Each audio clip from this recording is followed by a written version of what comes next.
So this is going to be like take one of like an attempt at narrating. And we're gonna see, I guess, how it goes. So what is up, my dudes? If you're new around here, which like all of you will be new around here at the moment, feel free to like suss out the vibes and see how you like and enjoy my content. I just want to kind of have like a safe space where I can chat about my art and show my process, and start working on my video editing skills. So if that sounds kind of interesting to you, then feel free to stick around. Okay, we'll start with that as an intro and see what happens. So for this video, I kind of wanted to tackle my first page in my new sketchbook. And as you can see, I'm kind of antsy about it because I've never actually drawn in a sketchbook this big before. It's like normal paper size, so what, like 8.5 by 11. And I already had like an idea going into this of the kind of thing that I wanted to draw on the first page. I knew that it wanted to be like a cat specifically, in like the top right corner, I guess, or left corner of the video. There's this little cat like gazing up into like a sunset or something, and he has a little green square in the back of him. And I just really loved the like bean shape that he had going on. So I decided that I wanted to give that a go for my first page, but draw it in a little bit more detail and draw it a little bit more complex. Now, one of the things I've tried to ban myself from doing in this sketchbook is draw bushes as like the only source of background for my pieces, because I do that way too much. I really fell in love with the way that I drew bushes and drew so here in the video is where I realized that the camera can lose focus and attract focus, and I thought that that was very amusing.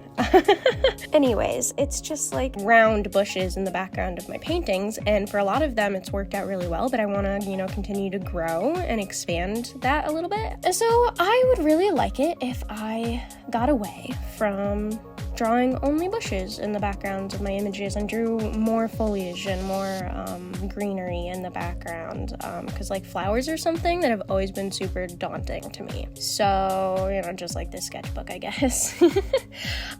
So because of that, I'd like to get away from that. Now, for this first sketchbook spread, I wanted to stay in my comfort zone. So you'll see bushes, and that's all you're gonna see, because that's what I felt like doing.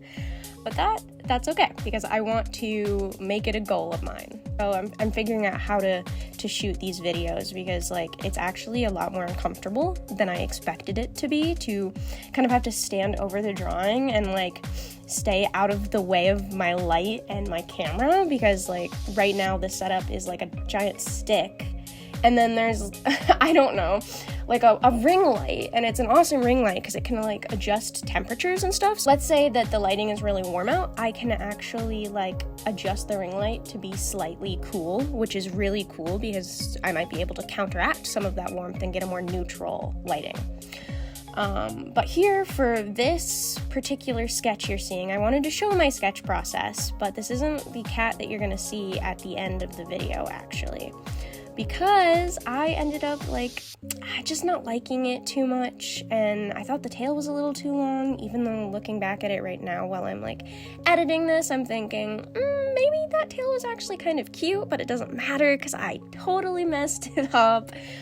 I decided that I wanted to try something different with this particular sketch, and I wanted to have stripes going around the cat, but I also didn't feel like I captured that properly. But in the end, this particular sketch just kind of got messy by the end of it. I don't show the full process. I just wanted to show you my sketching process because it's almost the exact same for the other cat. And what I did is I just ripped the page off of the sketchbook and pretended like it never happened, because there's a new first page on the sketchbook now, and that is totally fine. Sketchbooks, they've never really been something that were super difficult for me to start. I'm actually always incredibly excited by a new sketchbook. I feel like it's just more space to draw. And I always find that really exciting, especially once I started exclusively drawing and sketching and painting in watercolor sketchbooks. Specifically, I use the Be Creative sketchbooks. I had a much smaller one, but I wanted to start sketching larger because I felt like there were details that I wasn't able to get most of the time because I was just thumbnailing basically and sketching so small. And so I really wanted to have the opportunity to sketch larger and maybe add more detail to the sketches and to the paintings that I put into the sketchbook, because I actually really enjoy putting paintings in my sketchbook. So my sketchbook is kind of like a free-for-all. It's not just for sketches. I might finalize pieces in there, and most of the time it's the only thing that I work in because it's what I'm most comfortable in. If you want to talk about something that scares me, it's like a watercolor block. Trying to, I don't know, wrap my head around how important and how much money I spent on that watercolor block and how much this painting kind of means because I'm choosing to put it in the watercolor block is just way too much for me. So everything goes in my sketchbook, literally everything. And I'm also not afraid to change and alter stuff, obviously, because I tore this cat completely out of the sketchbook. But I'm also okay with having not the best quality sketches in my sketchbook. You'll see, I do fiddle and change and alter what I draw if I'm really not happy with it.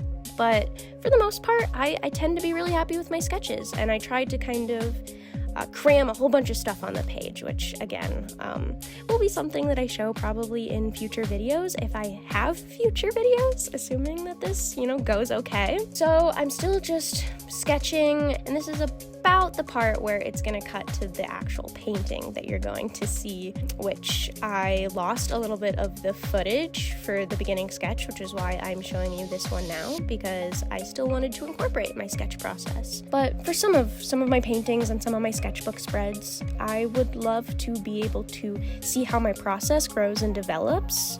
I would specifically like to see and log how my process grows and develops over time.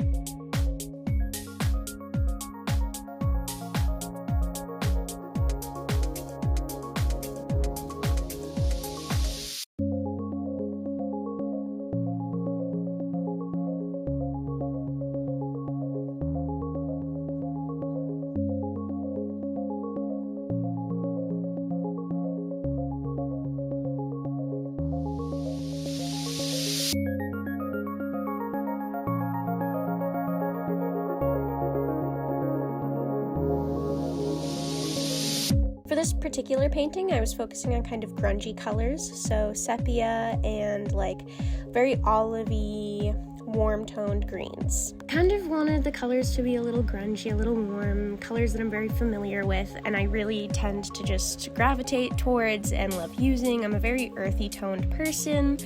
The palette that you can see on the left here actually is one that started as a schminke set that I got like in, my sophomore year of high school, and I just have over time taken out the colors that I didn't like and placed them kind of on a shelf for safekeeping and added colors from different brands. I've got Daniel Smith, I've got Schminke, of course, I've got M. Graham, St. Petersburg White Knights. I think there's even a little bit of Mission Gold in there as well. Yeah.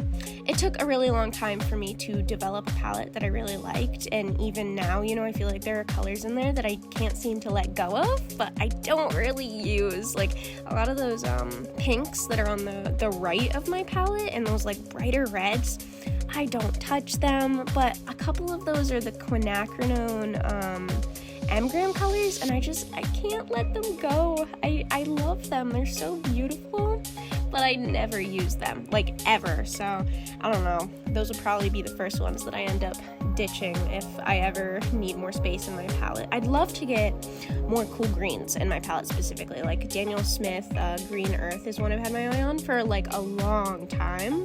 I actually have a set of handmade watercolors that I use that is just as big as this Schminke set here that I built and curated over a couple years, and it was so much fun, the process of just deciding what colors to get. But one of the colors that is almost gone, and it is a huge pan, mind you, is this cool green color I got from a shop on Etsy, and I can't let it go, so I'm gonna have to get another one, and I'm gonna have to get a green earth in this palette because I don't know what I'm doing not having one in this palette. So throughout the process, I guess, of this painting, I was really just trying to focus on the steps that I take to create a final painting and something that I'm happy with. I was just kind of doing and going about the painting as I normally would. So I really like to use like wet on wet and get kind of like a fuzzy haze around parts of the painting, and then go in and add crisper lines and add more detail. But I'm not like a super detailed painter, I think, because I have always used much smaller sketchbooks, and so that's why I'm very excited to have decided that I wanted to use a larger one for this sketchbook, because I just feel like I'm going to be able to get into the nitty-gritty of paintings and sketches and maybe add more detail that I otherwise just never would have thought to add. And even with like the lines on the cat here, like that's not necessarily something that I would have done even a year ago, but over time I've decided that I really want to use more texture, add more texture to my paintings, and figure out what adding more texture to my paintings means to me.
And then after my kind of watercolors are maybe drying, or I seem kind of done and I'm not sure what to do next, I go in with a little bit of colored pencil. I just add some nice shading and a little bit of definition.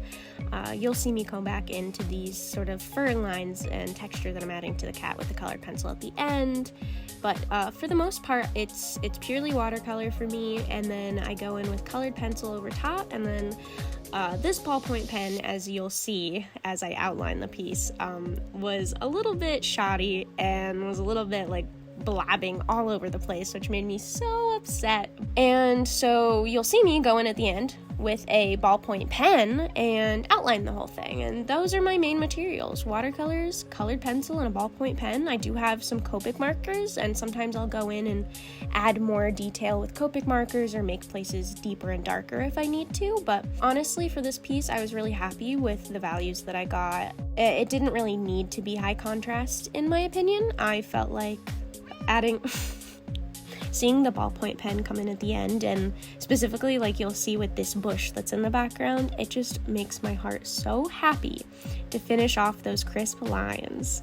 I just feel like those final touches to a piece really make a difference, and the texture that I've started adding on my bushes, I've just fallen in love with. I was kind of inspired by a few different artists and styles took me a long time to figure out how I liked to draw, honestly, and I didn't want to start like recording and posting videos or anything like that. Like, I barely have anything on my Instagram because I did not want to start producing content until I knew that I had found a way of drawing and painting and just illustrating, I guess, that I really liked. A while ago, I was watching a video by Casey Golden, which if you haven't checked them out on YouTube, you totally should, because their content is so much fun and so engaging. A huge inspiration to me. But I was watching a Casey Golden video a long time ago. One of the ideas that really stuck out to me from watching one of those Casey Golden videos a long time ago was the concept that if your art isn't making you laugh, you're doing it wrong. And I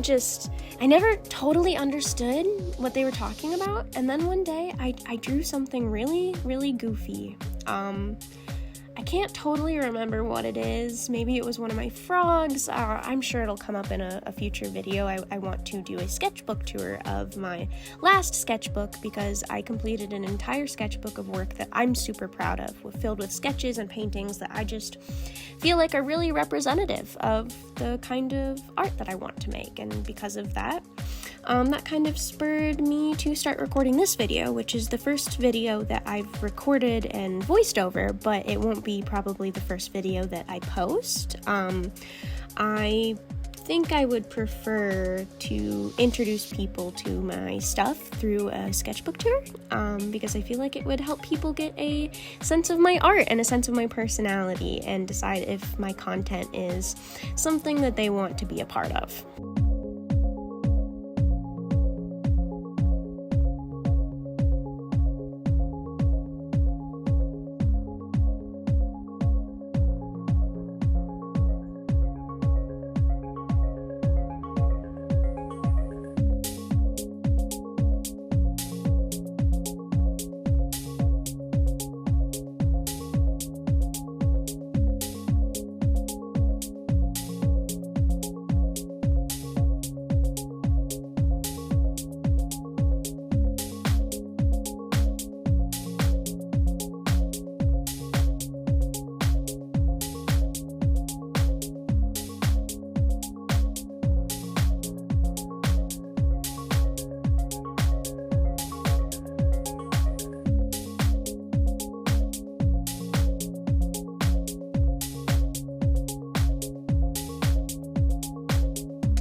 as you can kind of see, I'm going in and adding final touches, adding a little bit more texture. As I mentioned before, I'm really trying to push that in my paintings. So I went back in with a small brush, I think it's like a number 4, and I was just going back in with that sepia color and adding some lighter strokes, darkening the ones that I already had, just kind of adding more variation, and trying to, I don't know, add some more visual interest to my painting here. And then I finished it off with a Copic marker. Like, my favorite Copic marker ever is a gray green. It's so perfect. And this colored pencil here is a nice like earth green color, which I also adore. And you can see me kind of just finalizing, darkening some places, kind of blurring them a little bit with the background, and the final tape pull, which, you know, when I took a step back and looked at the painting, I was really happy with it. And the tape pull wasn't quite as satisfying as I had hoped, but you know,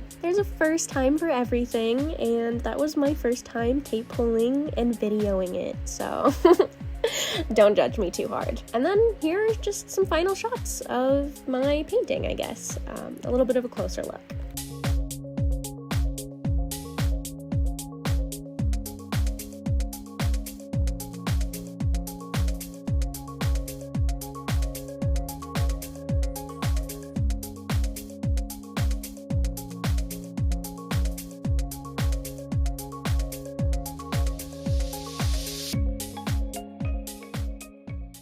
I don't really have an outro planned yet. I'm not sure I ever really will get to one. I really like Alex Myers on YouTube. Says his thoughts really freeform and just chats for a second, and I think that's what I'm gonna try and do. So that's really it for this video. I really hope you guys enjoyed it, and obviously I really hope there is a you guys and that people actually come to watch this video.